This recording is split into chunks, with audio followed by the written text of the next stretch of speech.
देश में स्वतंत्र है कोई एजेंसी? कोई एजेंसी इस देश में स्वतंत्र नहीं है। और जब बीजेपी का आदेश आ गया तब चुनाव आयोग ने घोषणा कर दी, और घोषणा में उसने बता दिया कि 20 नवंबर को महाराष्ट्र के चुनाव होंगे और 23 नवंबर को उसकी गिनती होगी। इसी तरह झारखंड के अंदर 13 नवंबर और 20 नवंबर को 2 चरणों में चुनाव होगा और 23 नवंबर को गिनती होगी। पूरे महाराष्ट्र में 288 सीट पर एक फेस में चुनाव होगा और झारखंड में 2 फेस में चुनाव होगा। और पार्टियां सब तैयार हैं, रणभेदी बच चुकी है, सेनाएं तैयार हैं, मैदान सज चुका है, अब लड़ाई जारी हो जाएगी। लड़ाई जारी होगी तो लड़ाई के लिए तैयारी कर दी। इलेक्शन कमीशन ने कहा कि जितना बढ़िया चुनाव हमने हरियाणा और जम्मू कश्मीर में कराया उसी तरीके से झारखंड और जो है महाराष्ट्र में कराएंगे। देखिए, बढ़िया को तो सब जानते हैं, लेकिन चुनावी प्रक्रिया है और महाराष्ट्र में लड़ाई बहुत मज़ेदार लड़ाई है। महाराष्ट्र चुनाव इस बार एक अलग तरह का इतिहास रचेगा। क्या खेल? क्योंकि महाराष्ट्र के अंदर नहीं, देखिए भाई, शिवसेना के जो उद्धव ठाकरे हैं, उद्धव ठाकरे गुट है, क्योंकि शिवसेना 2 जगह हो गई है, तो उद्धव ठाकरे, कांग्रेस और शरद पवार, ये 3 एक तरफ हैं। टूटी हुई शिवसेना का एक भाग जिसमें सिंधे है, टूटी हुई एनसीपी का एक भाग जिसमें अजीत पवार है, और बीजेपी ये एक तरफ है। तो 3 महारथी उधर हैं और 3 महारथी इधर हैं। लेकिन असली चाणक्य कांग्रेस के साथ है शरद पवार। अखिलेश यादव भी कूदेंगे मैदान में? बिल्कुल जाएंगे अखिलेश यादव। 4 या 5 सीट पे मुझे लगता है शायद चुनाव लड़ेंगे, और ज़्यादा भी हो सकती है। देखिए, वो उनके आपसी वो है, और पूरा इंडिया गठबंधन वहाँ चुनाव लड़ेगा, और इंडिया गठबंधन एक साथ हो करके वहाँ दिखाएगा कि इंडिया गठबंधन की ताकत क्या है।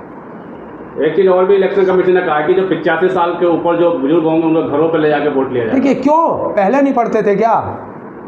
सुविधा के लिए, बुजुर्गों की सुविधा के लिए। कोई सुविधा की जरूरत नहीं है, इसी में तो खेल करना है उन्हें। खेल करेंगे, इसी में खेल होता है। घर से क्यों वोटिंग होगी? जिसको वोट करनी होगी बूथ पे आएगा।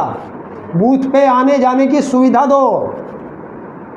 ये जो घर से वोटिंग होती है इसमें जो गड़बड़ होती है, जो पोस्टल बैलेट होते हैं उनमें गड़बड़ होती है। क्यों? कि मुझे कुछ कर्मचारियों ने बताया कि अधिकारी हमसे खाली बैलेट पेपर पर साइन करा लेते हैं, हमारा नंबर लिख लेते हैं और मोहर वो अपने आप मारते हैं। तो ये जो बड़े अधिकारी हैं उनको जो है सरकार अपने अंडर में ले लेती है, और वो सरकार के फेवर के लोग होते हैं, करा देते हैं उससे। सब निष्पक्ष होगा, वीडियोग्राफी होती है, सब कुछ वीडियोग्राफी। कह रहे हैं जैसे क्रिकेट में रिप्ले देख सकते हैं वैसे यहाँ भी रिप्ले देख सकते हैं। दिखाया क्या आज तक? रिप्ले मांगी गई ना, उसने वीडियोग्राफी मांगी ना एक वकील ने, वो हाई कोर्ट भी चला गया, हाई कोर्ट ने भी कहा है आज तक उसे वीडियोग्राफी नहीं दी गई 2024 के लोकसभा चुनाव की। तो उस वीडियोग्राफी का क्या कर रहे हो? देखिए, ये चीज़ अलग है, मैं चुनाव की बात कर रहा हूँ। धांधली होती है, ऐसा नहीं है, पर लेकिन कहेगा कौन? चोर कभी कहेगा कि मैंने चोरी की है? चुनाव आयोग कहेगा कि मेरा जो चुनाव आयोग फेल है? नहीं कहेगा ना। आप देख रहे होंगे उत्तर प्रदेश के अंदर कितने पेपर लीक हुए। संघ लोक सेवा आयोग जो उत्तर प्रदेश का है, उसका पेपर लीक हुए, लेकिन उसने माने नहीं, बाद में माने जब बच्चों ने जवाब दिया। तो ऐसे ही चुनाव आयोग है। तो ये चीज़ एक अलग है। मैं कह रहा हूँ चुनाव है, चुनाव को चुनाव की तरह लें। लेकिन हाँ, मैं देश की, महाराष्ट्र की और झारखंड की जनता से अपील करता हूँ कि अधिक से अधिक मतदान करें, अधिक से अधिक मतदान करें। और सरकार को कुछ करने की ज़रूरत ही नहीं है। सरकार हमारे वोट को आधार कार्ड से क्यों नहीं जोड़ती है? जब हमारा राशन कार्ड आधार कार्ड से जुड़ गया कि अगर मैं अंगूठा लगाऊंगा तो मुझे राशन कार्ड मिलेगा। देखिए, एक चीज़ होती है, बहुत लोग कहते हैं, सरकार कहती है कि हम शिक्षित बना रहे हैं। सरकार हमें शिक्षित नहीं बना रही, सरकार हमें अनपढ़ बना रही है। पहले सिग्नेचर होते थे, बैंक में जाते थे तो हमारे सिग्नेचर मिलाए जाते थे, आज हमारा अंगूठा लगाया जा रहा। पहले अनपढ़ आदमी अंगूठा लगाता था ना, तो आज हमारा अंगूठा लगा के पहचान की जा रही है कि मैं हरेंद्र हूँ या नहीं हूँ। पहले हमारे सिग्नेचर से पहचान होती थी कि ये हरेंद्र है। तो अनपढ़ बनाया जा रहा है। अगर तुम अनपढ़ ही बना रहे हो तो हमारे आधार कार्ड को वोटर कार्ड से जोड़ दो। मैं कहीं भी हूँ हिंदुस्तान के अंदर, मैं वोट डाल सकता हूँ। इलेक्शन कमीशन की वेबसाइट खोलूँगा और अपने ज़िले का नाम खोलूँगा और कैंडिडेट की लिस्ट आ जाएगी और उस पर वोट दे दूँगा, और एक बार वोट देने के बाद फिर मैं हिंदुस्तान में दोबारा वोट नहीं दे सकता। तो जो हमारे कर्मचारी है वो कहीं से भी कहीं वोट दे देंगे, उनके वहाँ वोटिंग मशीन जाए, वो वोटिंग मशीन पर वोट देगा और वहाँ सुविधाएं करा दो। जैसे आर्मी है, आर्मी के हेडक्वार्टर जहाँ भी इनकी वो है बटालियन, वहाँ से एक मशीन रखा दो।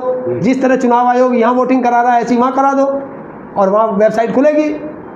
मैं अगर मेरठ में मुझे मेरी वोटिंग है और मैं अगर उस समय मैं मुंबई में हूँ तो मैं वहाँ खोल के मैं उनको जा कर के अपना आधार कार्ड दिखाऊंगा, देख भाई ये रहा मेरा आधार कार्ड और मेरी वोटिंग है वहाँ, भैया ये वोट डलवा दो मेरी। वो बताएगा, वो खोल देगा, मैं वहाँ अंगूठा लगा दूंगा, मेरी वोट यहाँ पड़ गई। और अगर मैं दोबारा यहाँ आके वोट डालता हूँ तो वो एक्सेप्ट नहीं होगी। ऐसा नियम बनाओ ना, ऐसी उसमें सुविधा कर दो। तो इलेक्शन कमीशन हमने ऐसा करा दिया है जो आज तक कभी हुआ ही नहीं। देखिए बिल्कुल नहीं हुआ, बिल्कुल नहीं हुआ। मशीनें बदलना कभी आज तक हुआ क्या? तो आरोप है मशीनें बदलना। अरे मैं थोड़ा ही कह रहा हूँ, राजनीतिक पार्टियां कह रही हैं मशीनों में 99% बैटरी कैसे है। मैं नहीं कह रहा, राजनीतिक पार्टियां कह रही हैं। जवाब क्यों नहीं दे रहा चुनाव आयोग? दे तो दिया बैटरी पे जवाब। कहाँ दिया चुनाव? क्या ना बैटरी दो होती है और रखी जाती है, सबके सिग्नेचर करा के रखे जाते हैं बैटरी। एक बैटरी होती है, एक बैटरी होती है। कौन कह रहा है दो होती है?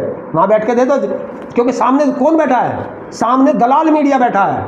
सवाल नहीं कर सकता दलाल मीडिया, उनको औकात नहीं है इस तरह की सवाल करने की। मेरी खुद अधिकारियों से बात हुई है, मैंने उनसे पूछी है।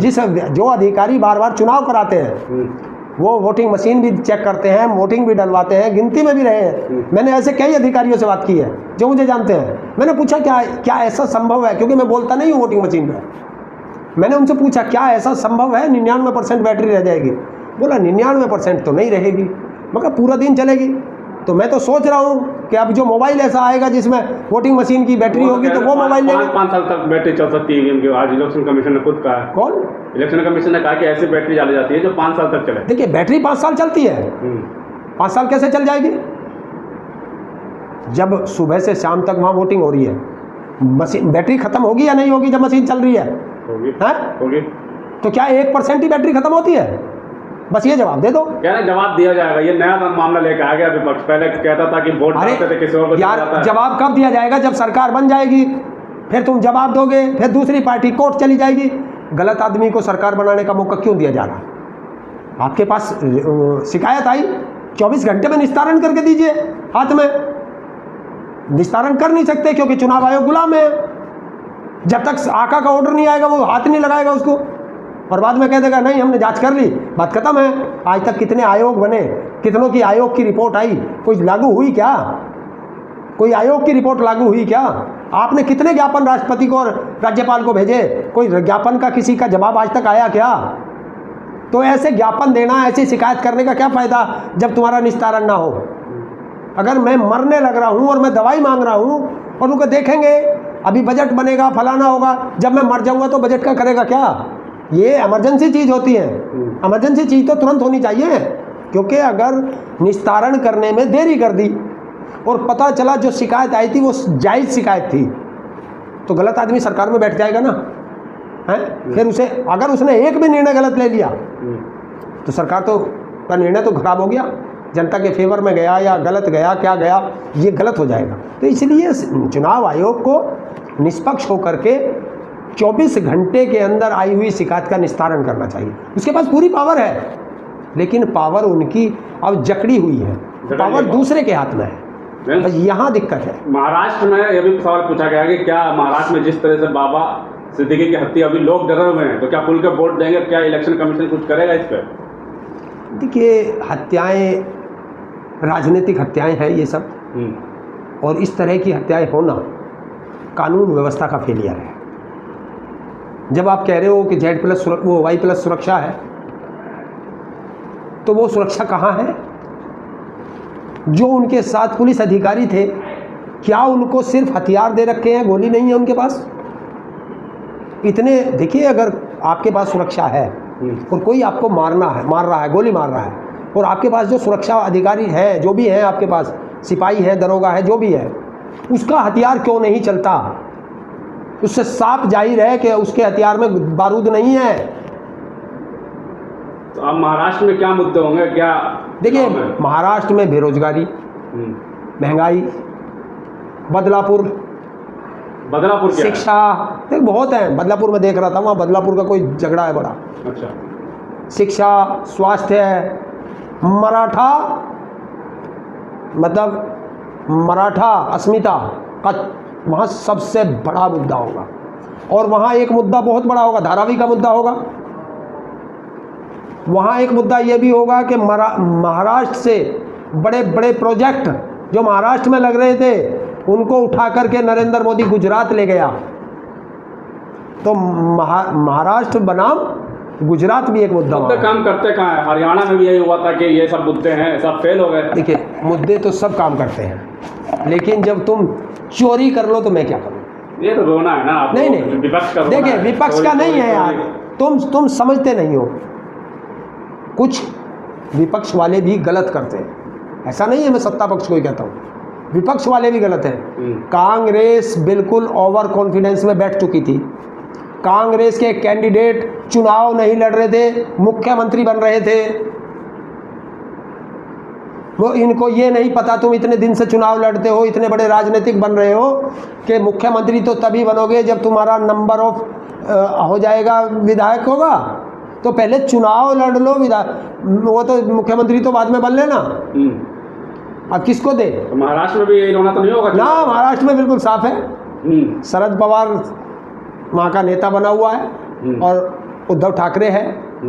और वहाँ ये अगर इनमें ज़्यादा कोई दिक्कत आएगी तो ये 2.5 साल के लिए मुख्यमंत्री दोनों बन जाएंगे, जिसकी सीट ज़्यादा और दूसरे नंबर पे आएगी। जीते वहाँ बिल्कुल है। नहीं, मैंने तो आपके सवाल का जवाब दिया है कि उन्होंने इस समस्या का समाधान खत्म कर दिया। उन्होंने ये कहा है कि कौन ज्यादा जीतेगा। हार के बाद किसका ठिकरा फोड़ेंगे? विपक्ष अगर हारता है तो इंडिया गठबंधन तो मशीन पर रोएंगे या फिर कुछ और नया लेके आएंगे? वो जिस तरह का वो मुद्दा होगा उसी पे तो रोएंगे। अभी से हम कहते हैं मशीन पर नहीं रोएंगे और मशीन में तुम गड़बड़ करो तो मशीन पर नहीं रोए। वो जब चुनाव हो जाएगा तब बताएंगे किस चीज में गड़बड़ हुई है या किस चीज में नहीं हुई है। मानते क्यों नहीं है कि हिंदू राष्ट्र एक बड़ा मुद्दा रहता? हरियाणा में भी रहा और ये महाराष्ट्र में रहता। क्यों हिंदू राष्ट्र क्या हो हिंदू राष्ट्र? योगी जी जाके हिंदू राष्ट्र यार, योगी जी कहेगा तो सब हो जाएगा। तो हम हिंदू नहीं हैं। किसने ठेकेदार बना दिया योगी जी को या अन्य को कि वह हमारे ठेकेदार हैं? किसने बना दिया?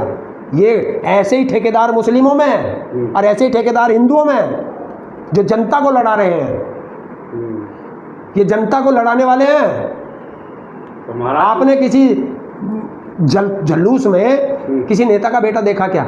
बता, अमित शाह का बेटा आया क्या कभी किसी जल्लूस में? राजनाथ का बेटा आया क्या? बता, अनुराग ठाकुर का बेटा आया क्या? है? क्यों नहीं आते भैया?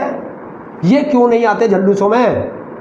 क्योंकि इनके बच्चे विदेश में पढ़ेंगे और तुम्हारे बच्चे जल्लूसों में जाएंगे।